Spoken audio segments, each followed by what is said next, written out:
Céline. Mais d'abord, c'est quoi un GPS? Chez Vrina, le GPS, comme on l'appelle, c'est Global Positioning System. C'est un système de positionnement par satellite qui permet de repérer tout ce qui existe sur la Terre avec efficacité et à partir d'un petit appareil comme le téléphone portable que nous avons. Et avec ça, on peut tout repérer, on peut tout marquer, que ce soit les arbres, que ce soit les cours d'eau, que ce soit même quand vous sortez pour marcher. On peut tout repérer, on peut tout noter et tracer ça sur une carte avec vraiment une grande facilité. Ouais, et puis, je peux commander du beurre de karité directement sur Internet où que je sois dans le monde. C'est qu'on va connaître les produits burkinabés partout dans le monde. Mais dites-moi, Sylvestre, entre nous, est-ce que vous pensez que je devrais utiliser du beurre de karité pour lustrer mon poil? Ah, bien sûr, Chevrina. Comme ça, ton poil va être beaucoup plus lisse et tu seras encore plus belle. Hein? Oh, merci, c'est gentil. Et c'est quoi le e-commerce? Oh, Chevrina, le e-commerce, c'est comment utiliser les moyens électroniques pour faire du commerce. Le commerce, c'est vendre des produits ou des services. Et le e-commerce, c'est les moyens par lesquels on peut passer pour vendre des produits ou des services. Nous avons communément ce qu'on appelle les plateformes de commerce en ligne sur Internet qui permettent, à partir d'un contact, à partir d'une page web, de commander des produits et de payer par carte bancaire. Ça, c'est vraiment le e-commerce 100%. Mais au Burkina Faso, cette solution n'est pas tout à fait évidente. Mais le fait de voir les produits déjà sur Internet, de contacter la personne qui vend ces produits, permet après par les moyens classiques, tels que le fax, tels que le téléphone, d'arriver à avoir son produit en faisant des transferts bancaires classiques. Donc tout le monde peut faire du e-commerce, mais en travaillant avec les moyens de bord. Merci. Et maintenant, si vous êtes d'accord, M. Sylvestre, je propose qu'on se rende à Léo où une organisation dénommée la FEPACI utilise les TIC en milieu rural. Reportage.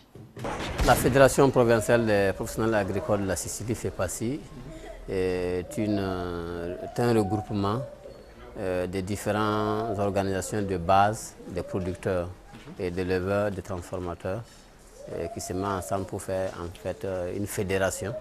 Bon, l'objectif de la FEPACI, c'est de chercher les voies et moyens à améliorer les conditions techniques et l'amélioration des revenus des producteurs. Et pour le faire, il faut s'ouvrir au reste des partenaires, au reste du monde, pour avoir en tout cas échangé sur leur savoir-faire et partager aussi notre expérience. Au sein de la FEPACI, l'INTIC est un outil qui facilite et qui réduit le coût de la formation. À travers les images, sur les itinéraires techniques, sur un produit, pour un monde beaucoup plus analphabète, ça facilite un peu leur compréhension par rapport aux images. Donc il y a des animations audiovisuelles avec un vidéoprojecteur également qui permet aux gens de comprendre et également d'apporter des contributions s'il y a des reportages, etc., etc. Bon, il y a deux types de personnes qu'il faut voir. Il y a d'abord ceux-là qui sont des animateurs, des conseillers agricoles. Il y a une formation pour eux sur l'utilisation vraiment des ordinateurs, pouvoir saisir leurs rapports, pouvoir faire des photos, pouvoir scanner, etc. Et puis c'est eux qui doivent faire l'animation au niveau des villages. Et également comment pouvoir faire un reportage sur les itinéraires techniques, etc. L'autre type, c'est tous les agriculteurs qui ont envie souvent d'aller aussi peut-être naviguer ou bien bon, échanger avec les autres à travers, il y a beaucoup qu'on a déjà ouvert les adresses mail et qui permet aussi d'aller sur des sites tels que de la recherche pour chercher des informations ou bien par rapport au marché, on a une cellule pour la commercialisation et que ça, on a une cellule également qui est axée sur vraiment la gestion économique de l'exploitation. À travers la recherche du marché, des fois on a des informations sur le marché, on arrive à soumissionner, on arrive à mieux présenter quand même la fédération à travers, en tout cas, soit par internet ou même par les sites. Et cela nous a fait aussi bénéficier d'un certain nombre de marchés auxquels aujourd'hui les producteurs sont régis de ça, quoi. Je dirais que aujourd'hui le monde s'est réduit à travers les NTIC. Il faut tout faire pour combattre l'ignorance Rester sans utiliser ces intiques, ça veut dire que tu restes toujours ignorant. Il faut s'ouvrir au monde, il faut aller s'informer et aussi partager son expérience avec les autres. Et c'est comme ça qu'on peut construire. Merci, Monsieur Dagano. C'est vraiment incroyable tout ce qu'on peut faire et surtout les résultats qu'on obtient. Ah, tiens, j'ai encore Ragui en ligne. Oui, Ragui, qu'est-ce qu'il y a? Voilà, Chevrina, je viens de rencontrer une femme agricultrice. Elle a une question à poser à M. Sylvestre Ouedraogo. Madame. Oui, bonjour. Je suis Madame Kambou. Je suis dans l'élevage. Je voudrais bien aller sur Internet car je sais que je peux trouver des informations importantes pour m'aider à progresser dans mon activité. Mais ici, on n'a pas de connexion d'Internet. Voilà, Chevrina, chez cette dame, il n'y a pas de connexion Internet. Est-ce que M. Ouedraogo pourrait répondre à cette femme? Merci. Merci, Madame Kambou.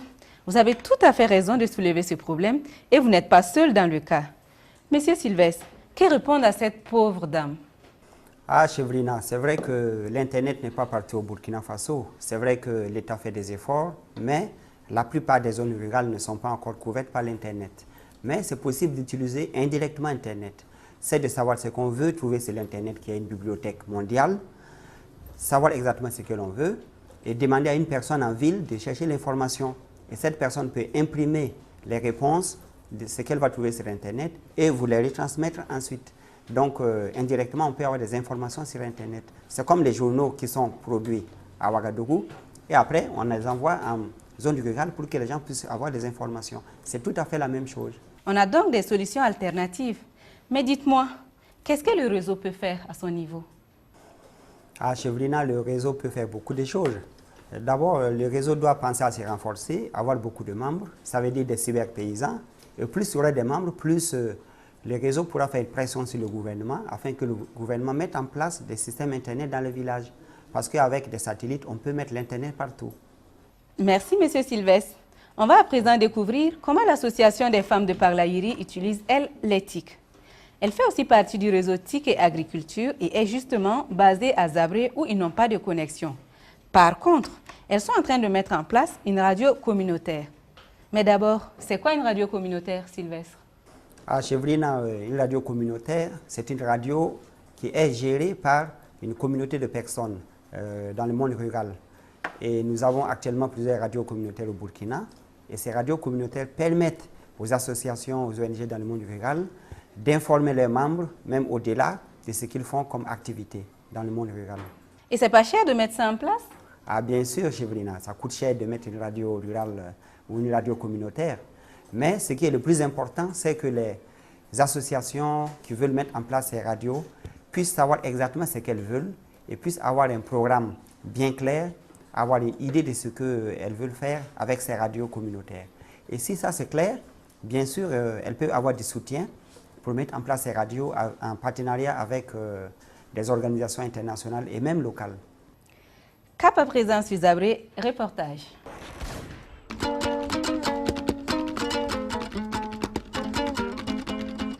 L'association Parlaïri œuvre pour l'amélioration des conditions des femmes dans le monde rural. Donc actuellement, l'association est dans 2 provinces, dont le Boulougou et le Zunwego, et dans 5 départements. Les activités de l'association sont regroupées en 3 volets. Les activités du secteur social, qui est l'alphabétisation, l'éducation et la santé. Le deuxième volet, c'est former l'individu à ce que l'individu devienne elle-même autonome, apprendre un métier à l'individu. Et troisième volet, travailler à ce que l'association elle-même soit pérenne et communiquer beaucoup avec ses membres. Nous sommes une association qui fait plus de formation de communication et nous pensons que ce soit la radio communautaire, que ce soit le centre multimédia, ça va nous faciliter la tâche de communiquer et avec notre monde et donner aussi notre exemple, partager notre exemple à travers le monde et bénéficier aussi d'autres expériences que nous allons partager avec nos membres. D'abord, il faut reconnaître que c'est un projet dominé par des femmes dans le monde rural et il faut essayer de comprendre que ces femmes-là ont besoin